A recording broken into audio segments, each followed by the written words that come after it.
আজকে আমি তোমাদের সাথে শেয়ার করব খুবই মজার অল্প খরচে কি করে স্বাস্থ্যকর একটা নাস্তা তৈরি করতে পারো।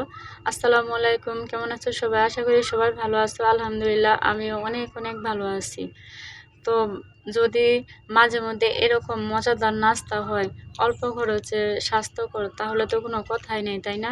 আর বাচ্চারাও কিন্তু খেতে অনেক বেশি পছন্দ করে। মজাদার যত টিফিন বলো যাই বলো আইটেম, বাচ্চারা খেতে চায় না অন্য খাবার, তো মাঝে মধ্যে কিন্তু এগুলো করে দেওয়াই যায়।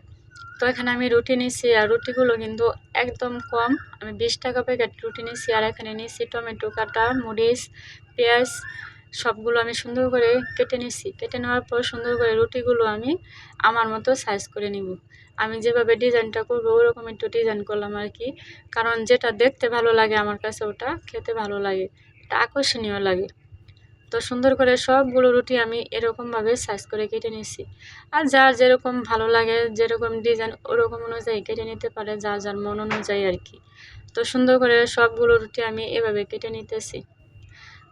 তো আমার কথা হচ্ছে, যেটা আমরা বাসায় তৈরি করে খাই ওই খাবারটা কিন্তু ভালো থাকে সবসময়। তো এখানে আমি ঘি দিয়েছি, ঘি দিলে কিন্তু স্বাদটা বাড়ে। তো এখানে ঘিয়ের পরবর্তীতে তোমরা সয়াবিন তেল ব্যবহার করতে পারো।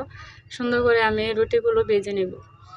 তো আমি যেগুলো উপরে দিব ওই রুটিগুলো আমি সুন্দর করে ভেজে নেব। তো এক পাশের রুটিগুলো আমি ভেজে নেব, আরেক পাশের রুটি ভাজবো না, কারণ এটা পরবর্তীকালে নিয়ে ভাজা হবে না, এই জন্য আমি ভেজে নিতেছি। তো আমি আবার যেগুলো বাকি রুটিগুলো ওগুলো আমি সুন্দর করে আবার আমি দিয়ে দেব। তো সুন্দর করে বাকি রুটিগুলো আবার দিয়ে দিলাম, আর এটা সম্পূর্ণ কিন্তু মিডিয়াম আঁচে হতে হবে, কেননা রুটিগুলো পুড়ে যাওয়ার সম্ভাবনা থাকে। আর আমার রান্না করার শেষে যে জালটা ছিল ওটার থেকে ওটাতে আমি দিছি, কারণ আমি এক্সট্রা জাল আমি ব্যবহার করি নাই, কারণ যেহেতু এটা মিডিয়াম আঁচে হবে এই জন্য আর কি। তো সুন্দর করে এগুলোর মধ্যে আমি লবণ, একটা ডিম সুন্দর করে ভেঙে দিছি। ভেঙে দেওয়ার পর সুন্দর করে এগুলো আমি মিশিয়ে নিছি। মিশিয়ে নেওয়ার পর সুন্দর করে ওই রুটিগুলোর মধ্যে সুন্দর করে ঢেলে দিছি। ঢেলে দিয়ে সুন্দর করে আস্তে আস্তে ছড়িয়ে দিব পুরো রুটি, চারপাশে উপরে আর কি দিব, যাতে ওর নিচে না থাকে আর কি। তো সুন্দর করে দিয়ে দিলাম, এভাবে ছড়িয়ে চামচ দিয়ে দিয়ে দেওয়ার পর সুন্দর করে আমি রুটিগুলো আবার এভাবে ডেকে দিব, আবার সুন্দর করে আমি ফুলের মতো একটা ডিজাইন তৈরি করে নিলাম।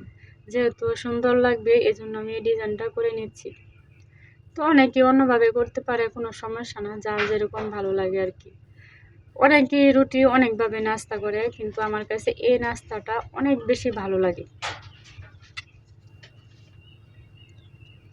তো আমার কোনাগুলো একটু ভালোভাবে মিলছিল না, তো ভাবলাম যে একটু সুন্দরভাবে মিলিয়ে দিই আর কি। আমার কাছে যেটা দেখতে আমি চাই যে দেখতে যে একটু একটু ভালো লাগে। তো দেখো কতটা সুন্দর হয়েছে, নিবি নিবি আছে।